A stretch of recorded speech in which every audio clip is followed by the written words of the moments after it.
Trader semuanya, salam jumpa.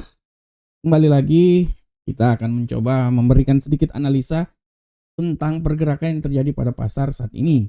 Kita tahu bahwa kejadian yang terjadi, penyerangan yang dilakukan oleh Amerika dan Israel terhadap Iran memberikan dampak yang sangat luar biasa terhadap pergerakan yang terjadi pada pasar.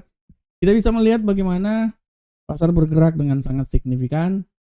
Kita bisa melihat bagaimana dolar Amerika kembali lagi naik ke posisi yang lebih tinggi, masuk ke level 98, dan ini adalah level tertinggi semenjak tanggal 20 Januari 2026. Ini adalah sesuatu imbas dari kejadian geopolitik sehingga dolar Amerika sebagai aset cadangan dunia bisa naik ke posisi yang lebih tinggi. Dan ini juga memberikan dampak yang sangat luar biasa terhadap pergerakan yang terjadi pada emas. Kita bisa lihat rekan trader bagaimana emas bergerak sangat signifikan rekan trader.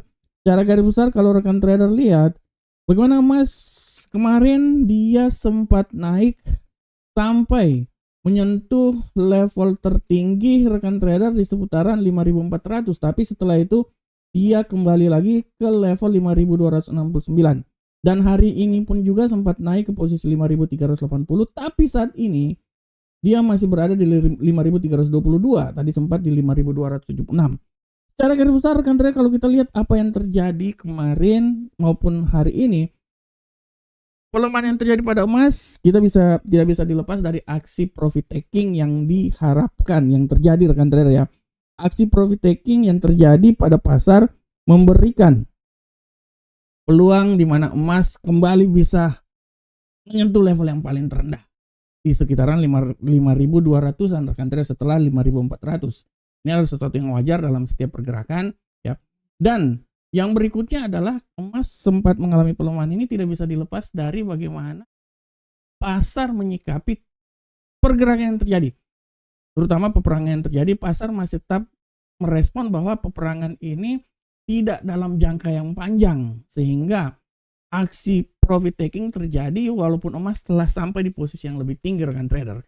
Sehingga di sini kita bisa lihat bahwa secara garis besar emas pun juga sebenarnya ya, secara garis besar dia itu masih bisa mempunyai peluang untuk naik ke posisi yang lebih tinggi lagi imbas dari apa yang terjadi saat ini. Tapi kalau kita melihat secara langsung baik itu dari data-data ekonomi maupun kita bisa lihat bahwa bagaimana nanti persepsi pasar terhadap pertemuan FOMC di mana pemangkasan tingkat suku bunga kemungkinan besar pemangkasan tingkat suku bunga tidak dilakukan, ditahan.